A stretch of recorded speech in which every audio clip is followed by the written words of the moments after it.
بسم اللہ الرحمن الرحیم۔ السلام علیکم۔ ایک شخص ایک دن جب اپنے گھر گیا تو اس نے دیکھا کہ اس کی بیوی اس کے چھوٹے سے بچے کے چھوٹے سے بستر پر اس کے ساتھ ہی لیٹی تھی۔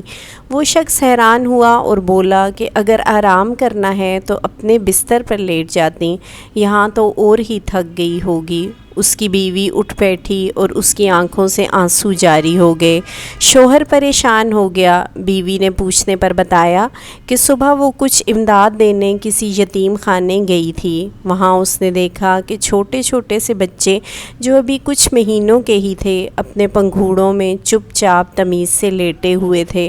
وہ بہت خوش ہوئی اور وہاں موجود نگران خاتون سے پوچھا کہ آپ نے ان چھوٹے چھوٹے سے بچوں کی اتنی شاندار تربیت کیسے کی؟ آپ مجھے بھی مشورہ دیں، میرا بھی ایک چھوٹا بچہ ہے۔ اس نگران خاتون نے جواب دیا کہ ہم دعا کریں گے کہ آپ کا بچہ کبھی تمیزدار نہ ہو اور خدا اس کے لیے آپ لوگوں کو زندہ رکھے۔ یہ بچے جب یہاں آتے ہیں تو شروع کے دنوں میں بھوک لگنے پر اور ڈائپر خراب ہونے پر روتے ہیں، مگر ہمارا عملہ اتنا نہیں کہ بچوں کو انفرادی توجہ دے سکیں، تو ہم انہیں رونے دیتے ہیں۔ کچھ ہی دنوں میں انہیں عادت ہو جاتی ہے کہ یہاں ان کے رونے سے ان کی حاجت روائی نہیں ہوگی۔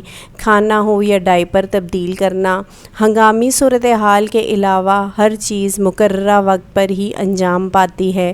جب وہ یہ بات سمجھ لیتے ہیں کہ ان کا رونا کبھی کم اور عموماً بالکل ختم ہو جاتا ہے، یہ بچے بھی اگر اپنے والدین کے ساتھ ہوتے تو بھوک لگنے پر، ڈائپر گندا ہونے پر، جذباتی قربت کے لیے یا کسی ایسے مسئلے کے حل کے لیے جسے ان کے ننھے ذہن سمجھنے سے قاصر ہیں، رو رو کر اپنے والدین کی توجہ خود پر مبذول کراتے، ان کی مدد حاصل کرنے کی کوشش کرتے، ان کے محبت کی نرمی اور گود کی گرمی کو محسوس کرتے، مگر کیونکہ ایسا نہیں ہے اور ہم خود بہت مجبور ہیں تو ہم انہیں رونے دیتے ہیں۔ کچھ دن بعد یہ خود ہی تھک کر چپ ہو جاتے ہیں، اور اسی لیے جب سے وہ عورت وہاں سے آئی تھی اپنے بچے کے ساتھ لگی بیٹھی تھی۔